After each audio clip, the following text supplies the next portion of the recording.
Assalamualaikum warahmatullahi wabarakatuh. Halo, perkenalkan nama saya Anissa Prati Nurhayati dari kelas KPI 3D.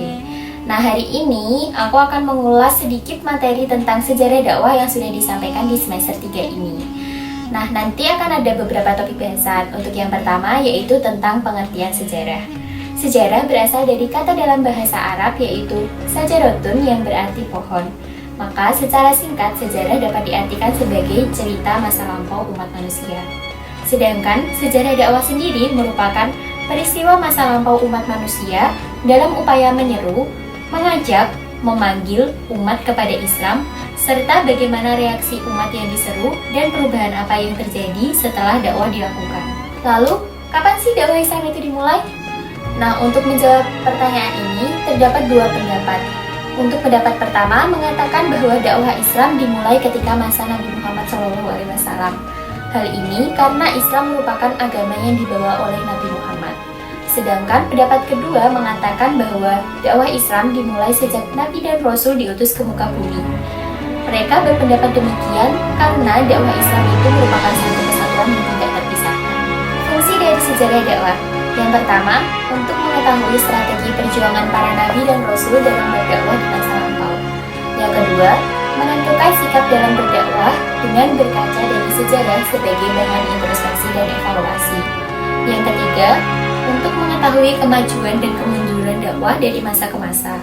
Serta yang keempat, untuk memprediksi apa peran atau kontribusi Islam di masa mendatang. Dakwah di masa Nabi dan Rasul sebelum Rasulullah SAW. Dakwah pada masa ini memiliki beberapa ciri, yaitu yang pertama, mengajak untuk mengesahkan Allah atau tauhid. Yang kedua, bersifat mahaliyah atau diutus untuk berdakwah di kawasan tertentu. Yang ketiga, menggunakan pola-pola kemenangan bagi orang yang beriman dan sebaliknya. Yang keempat, diceritakan di dalam Al-Quran dengan bahasa yang variatif. Yang kelima, Nabi dan Rasul selalu dibantu Allah dengan mukjizat. Yang keenam, Nabi dan Rasul berdakwah dengan menggunakan pendekatan kultural atau membaur di masyarakat dan pendekatan struktural atau masuk dalam struktur pemerintahan yang ada. Berikutnya yaitu dakwah di masa Nabi Muhammad SAW. Di masa ini, dakwah dibagi menjadi dua tahap. Yang pertama yaitu tahap sembunyi-sembunyi. Pada tahap ini, dakwah Nabi penuh perhitungan, perlahan atau bersifat gradual, tidak menggunakan kekerasan, serta bersifat persuasif.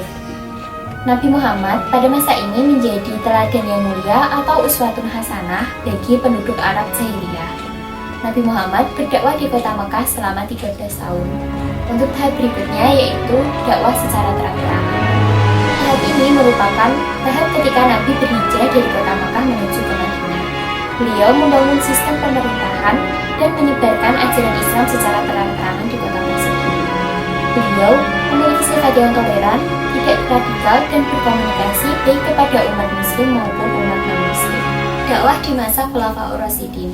Pada masa ini, para khalifah berdakwah menggunakan sistem dakwah bil haq atau dakwah mengajak dalam kebaikan melalui tindakan. Misalnya, untuk dakwah secara struktural, misalnya memberikan amanah terhadap kepemimpinan. Untuk dakwah secara kultural, misalnya dengan mengembangkan peradaban Islam dan mengembangkan pemikiran keislaman. Dakwah di masa dinasti Bani Umayyah. Dinasti Bani Umayyah menggunakan sistem dinasti di mana pemilihan pemimpin berdasarkan kepada keturunan sehingga tidak demokratis.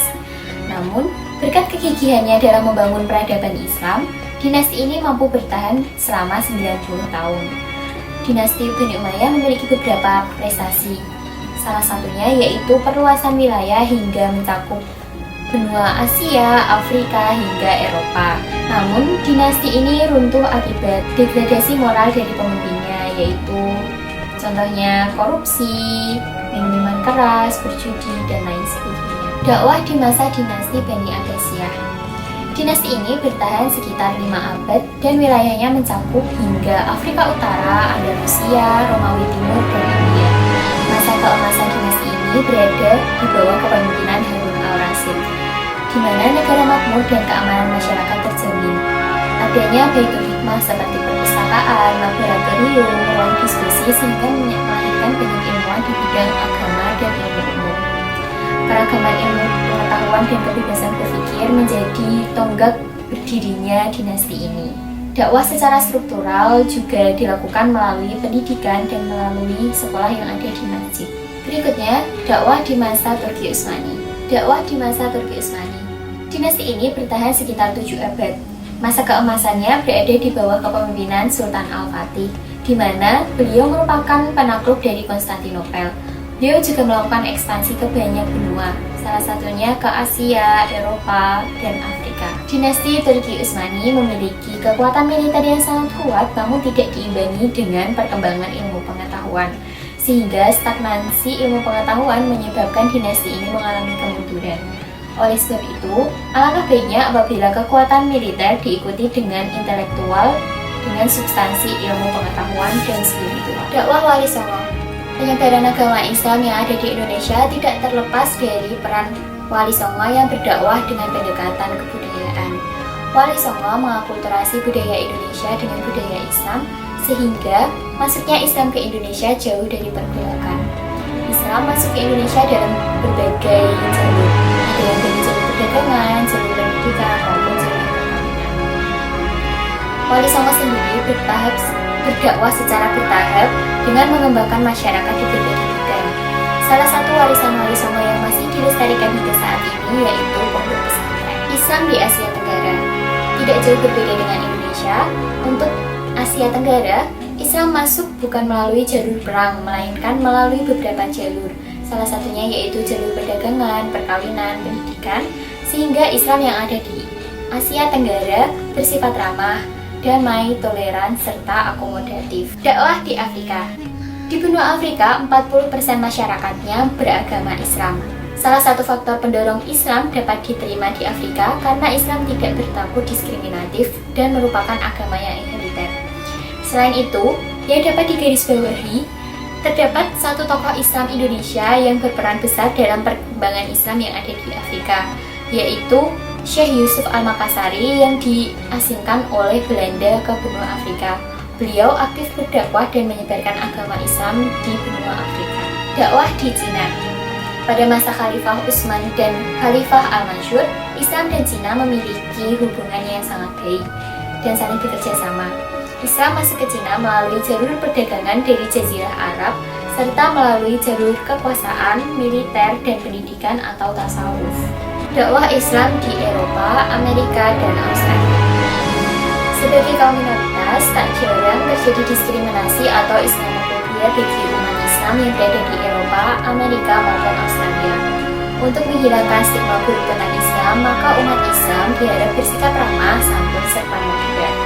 Segitu aja ulasan yang bisa aku sampaikan. Kalau kalian masih ngerasa kurang dari video ini, nanti bakal aku cantumin link podcast dari Pak Zaki di description box. Terima kasih buat kalian yang udah nonton sampai selesai. Sampai jumpa di video berikutnya. Assalamualaikum warahmatullahi wabarakatuh.